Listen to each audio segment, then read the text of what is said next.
All right, the Prime Minister today was very much saying this rules a line under the former Labor government's mismanagement of the budget. This does show all of Labor's time in office. The first, he said, honest report card on Labor's budget management. The government, the new government, will take responsibility from here on in, presumably. Well, with us now is the Parliamentary Secretary to the Treasurer, Steve Ciobo. Steve Ciobo, thank you for your time. Can I start by asking you to confirm or deny something I've been told? There will be another cut to foreign aid in tomorrow's media budget update.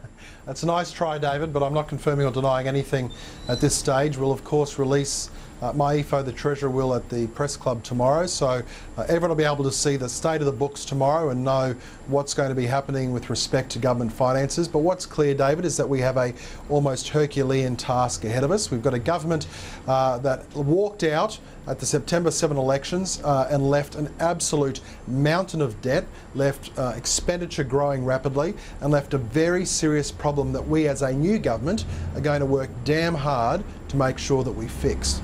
All right. Well, can you at least tell us, will there be any further spending cut decisions in tomorrow's media budget, or will all the new spending cuts be in the budget proper in May? David, look, I'm just not going to go into speculation about what is going to be announced tomorrow or not announced tomorrow. But what I can tell you, though, is that people will see tomorrow very clearly, Australians across the board, what is the current state of play and the challenges that this government has inherited off the Labor Party. And off the back of that, we're going to make good decisions in a calm and methodical way about what we want to be our legacy and about the way in which we can turn the ship of state around, so to speak, to make sure Australia's in a stronger position going forward.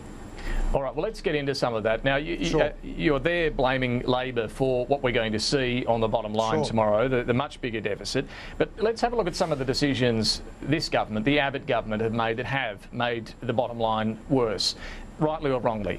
Granting $8.8 billion to the Reserve Bank in one big hit, that is one decision that's added to the deficit, hasn't it? Look, I'm not going to pretend it hasn't.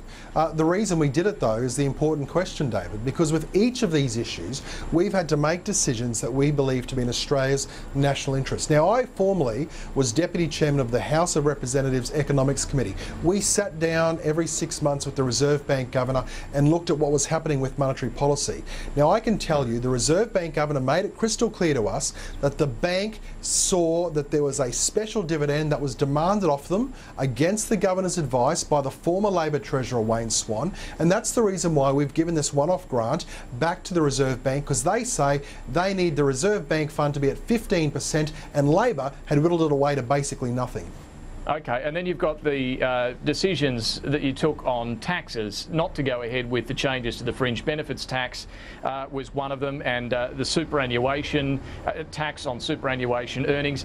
That's $3.1 billion that's added to the deficit based on decisions of this government as well, aren't they?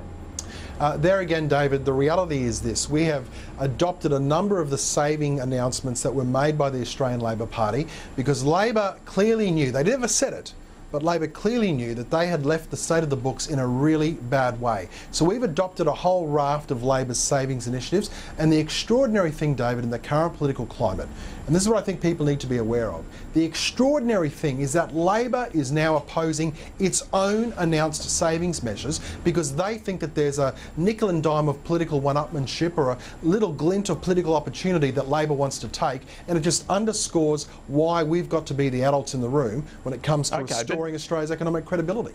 But you've got to acknowledge there are some decisions here as we're going through them that of this government that have added to the deficit. It's not all Labor's doing, this blowout. But what my concern, David, is that you're looking at something that's very minor compared to the much larger story. I mean, let's not forget, David, but hang on, Labor $8.8 billion plus $3.1 billion well, what is... would you rather? What would you rather? Would you rather that as a government... We're getting close to $12 billion here. Is that minor? Would you rather as a government that we didn't provide a big one-off grant to the Reserve Bank? I mean, the Governor made it clear. I'm not arguing whether that's the right or wrong thing. I'm just saying acknowledge that there are decisions you've taken that have added to the deficit. David, I did that in my first breaths. I said, absolutely guilty as charged. We gave the Reserve Bank nearly $9 billion in a grant. But as I said, the key question isn't why isn't that we did it. The key question is why why we did it. And this is, I can't stress this enough. We did it because the Reserve Bank Governor said we need that capital because Labor kept drawing special dividends out and depleted the Reserve Bank. That's why we did it.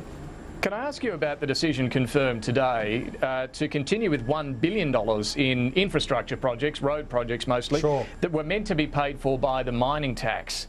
Now you've decided to go ahead with that. Yep. You were meant to go. You've decided to go ahead with that spending. Why?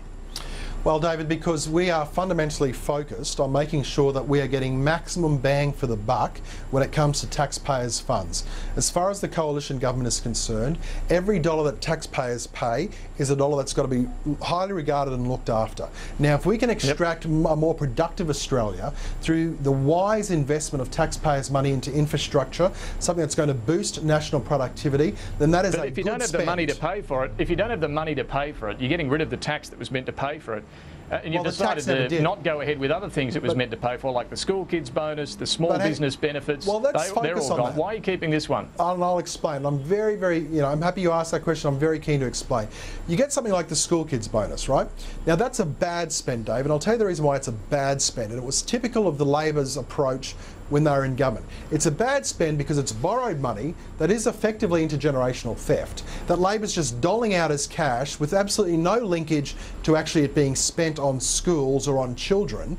And then you get something like what we're doing, which is focusing the spend on actual productive infrastructure. So I'm very happy for the government to be judged on that contrast.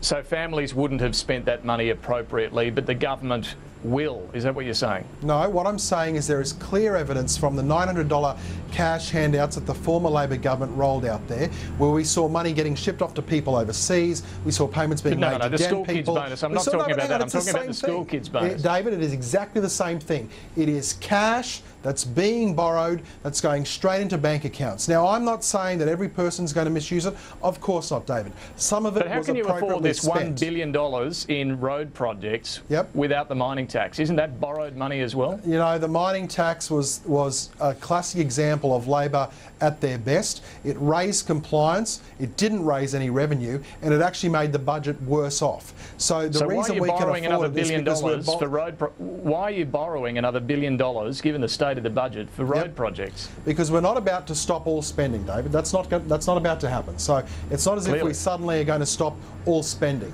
But what we're going to do is make sure that every dollar we invest is generating a return across the community. And the best way we can do that is by wise investment in productive infrastructure. And you know what, David? You don't have to take my word for it as a politician.